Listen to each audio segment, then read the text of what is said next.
Hello everyone. Physical chemistry में जो आपके पास फर्स्ट यूनिट है दैट इज़ क्वांटम मैकेनिक्स।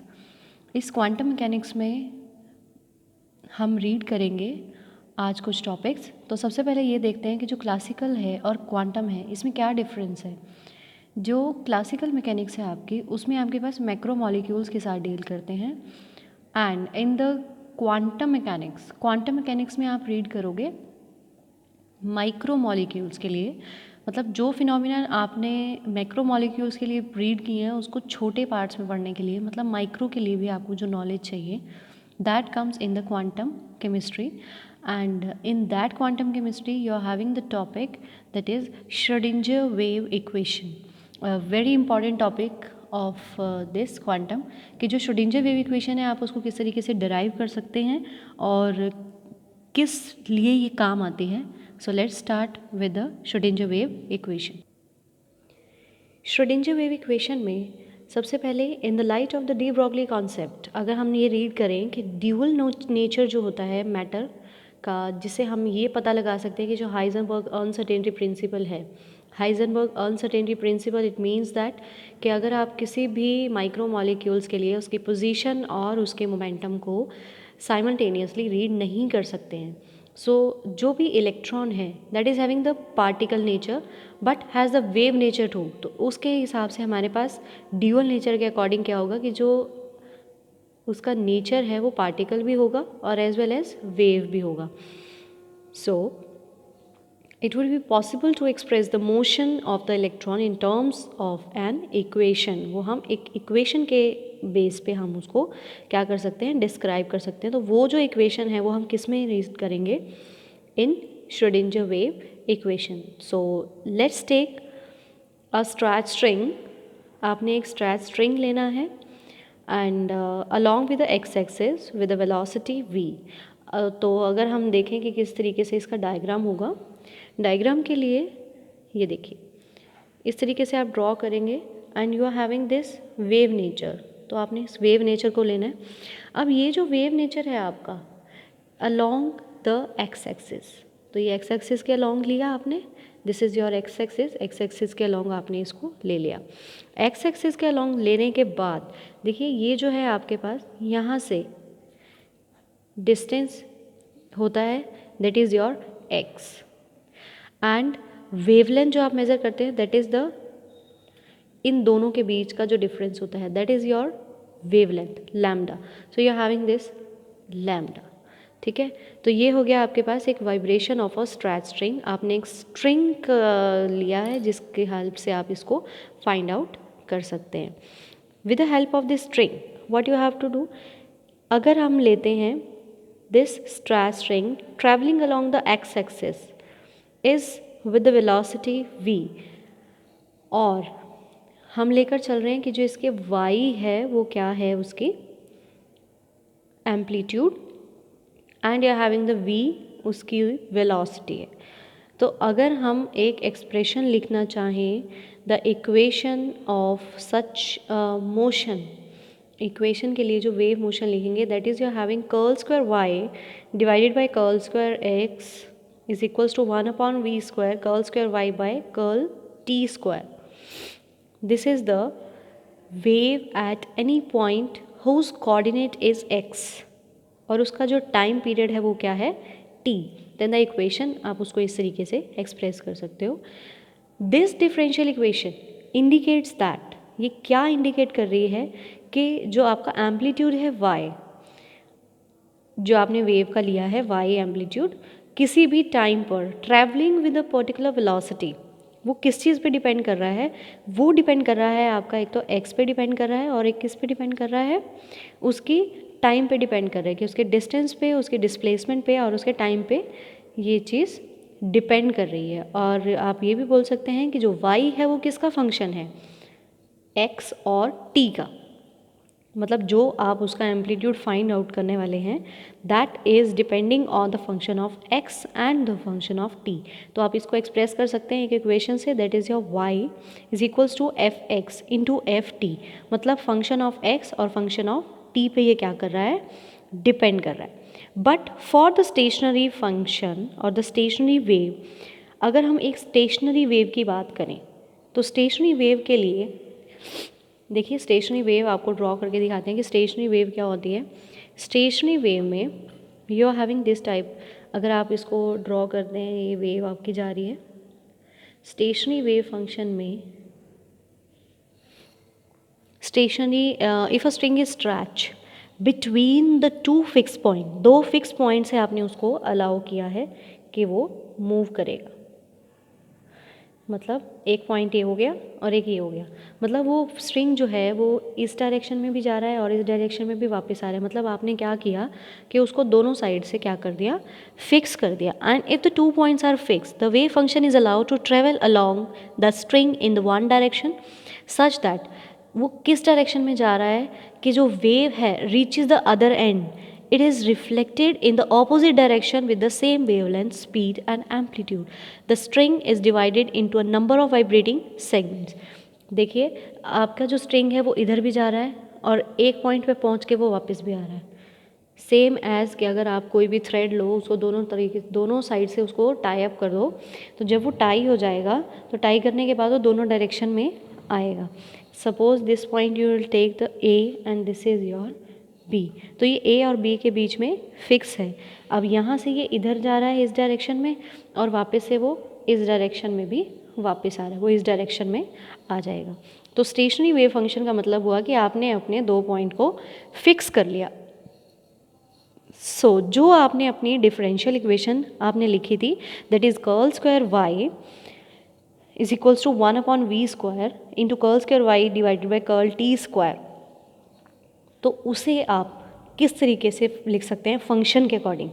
जो स्टेशनरी वेव फंक्शन के लिए हम फंक्शन लिखते हैं, that is having the f dash t, that f dash t is equals to a sine 2 pi nu t, where sine is a function, 2 pi is constant, nu is the frequency and t is the time.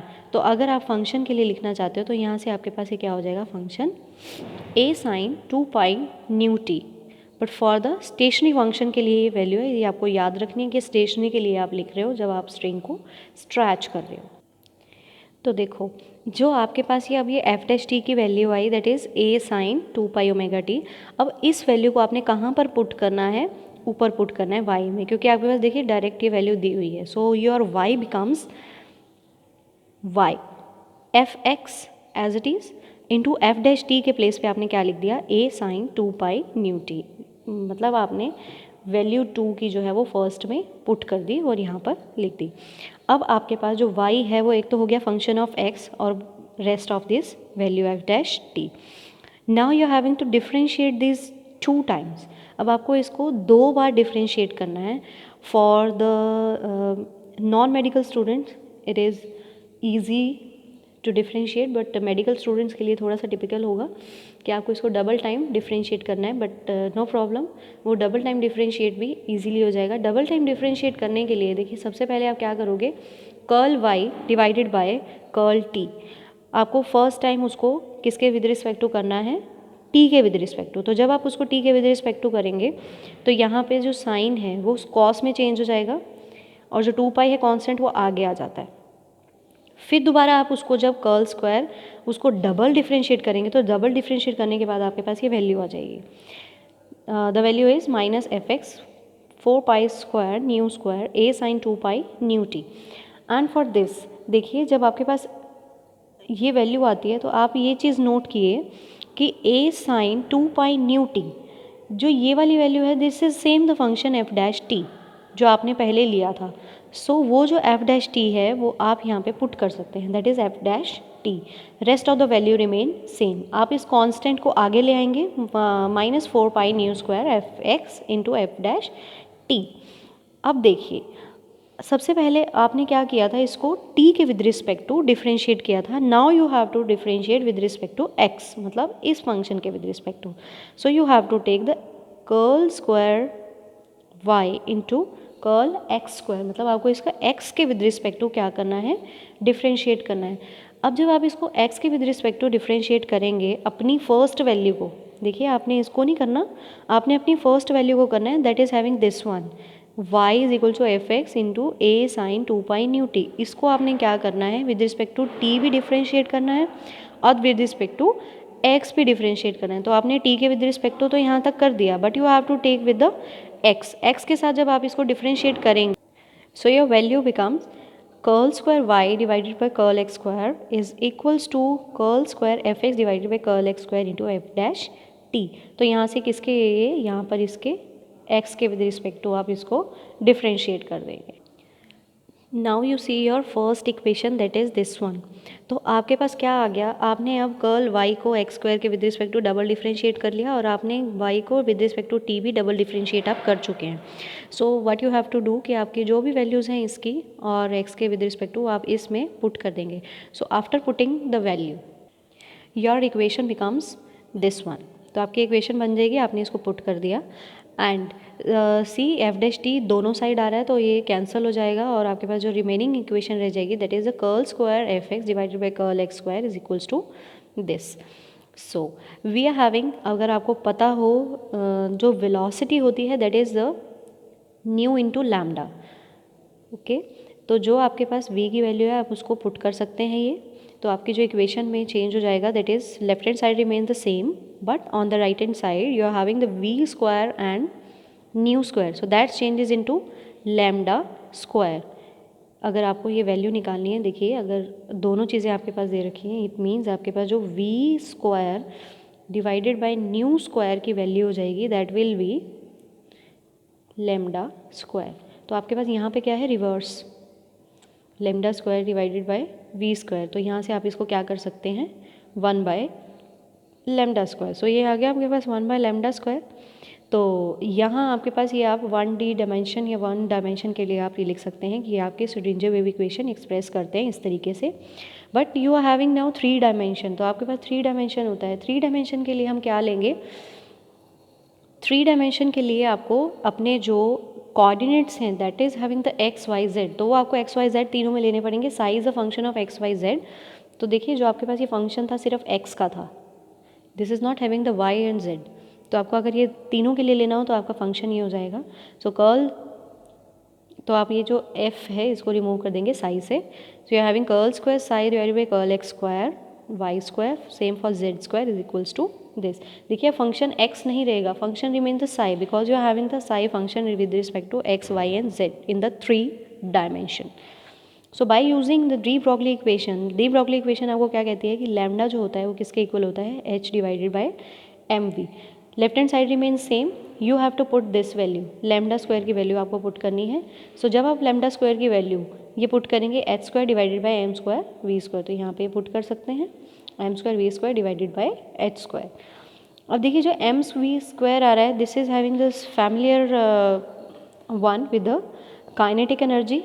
तो total energy आपके पास होती है kinetic energy plus potential energy, and if you are having the here the kinetic energy, so you're having E is equals to half mv squared plus v, half m v square, क्योंकि हमें इसकी value चाहिए M v square की, तो हम क्या करेंगे half m v square is equals to e minus v. तो with respect to this e minus v हम क्या करना, हमें यहाँ क्या करना पड़ेगा, एम एक अलग रखना पड़ेगा, मतलब we are having to break this as m square v square. तो आप इसको किस तरीके से डिवाइड करेंगे, m into m v square. तो ये आपका जो एम वी स्क्वायर है वो काइनेटिक एनर्जी में यूज़ हो जाएगा इस एक्सप्रेशन से।